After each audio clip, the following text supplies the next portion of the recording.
കഴിഞ്ഞ മാസമാണ് തിരുവനന്തപുരം സ്വദേശിനിയായ അമ്മു സജീവൻ ഹോസ്റ്റൽ കെട്ടിടത്തിന് മുകളിൽ നിന്ന് ചാടിയത്. തുടർന്ന് പത്തനംതിട്ട ജനറൽ ആശുപത്രിയിൽ നിന്ന് തിരുവനന്തപുരം മെഡിക്കൽ കോളേജിലേക്ക് കൊണ്ടുവരുന്നതിനിടെ യുവതി മരണപ്പെടുകയും ചെയ്തു. മരണത്തിൽ കുടുംബം ദുരൂഹത ആരോപിച്ച് രംഗത്ത് വന്നിരുന്നു. അമ്മുവിന് സഹപാഠികളായ 3 പേരിൽ നിന്ന് കടുത്ത മാനസിക പീഡനം ഏൽക്കേണ്ടി വന്നുവെന്ന് കുടുംബം ആരോപിച്ചിരുന്നു. ക്ലാസ്സിലും ഹോസ്റ്റലിലും നിരന്തരം ഈ വിദ്യാർത്ഥിനികൾ പ്രശ്നങ്ങൾ ഉണ്ടാക്കുകയും ചെയ്തിരുന്നു. ടൂർ കോർഡിനേറ്ററായി അമ്മുവിനെ ചുമതലപ്പെടുത്തിയത് ഇവർ എതിർത്തിരുന്നു.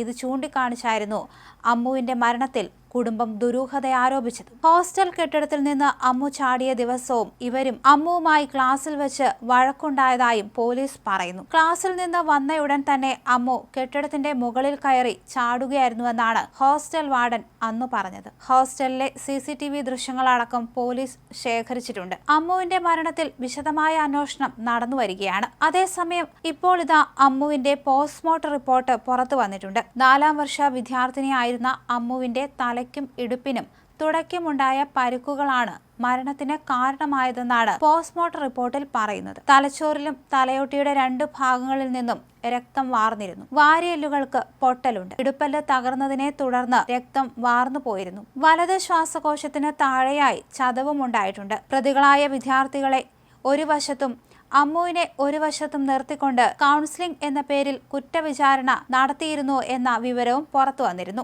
2 മണിക്കൂറിലധികമാണ് അധ്യാപകനായ സജി അമ്മുവിനെ കുറ്റവിചാരണ ചെയ്തതെന്നും ഇതിനുശേഷമാണ് ഹോസ്റ്റൽ കെട്ടിടത്തിന്റെ മുകളിൽ നിന്ന് അമ്മു വീണ് മരിച്ചതെന്നും അച്ഛൻ സജീവും പറഞ്ഞിരുന്നു. പോലീസ് അന്വേഷണത്തിൽ തൃപ്തിയുണ്ടെന്നും കുറ്റവാളികൾ ശിക്ഷിക്കപ്പെടണമെന്നും അച്ഛൻ പറഞ്ഞിരുന്നു. ഒരു തവണ പറയുന്ന കാര്യമല്ല പ്രിൻസിപ്പൽ പിന്നീട് പറയുന്നതെന്നും പല കാര്യങ്ങളാണ് അവർ പറയുന്നതെന്നും സജീവ പറഞ്ഞിരുന്നു.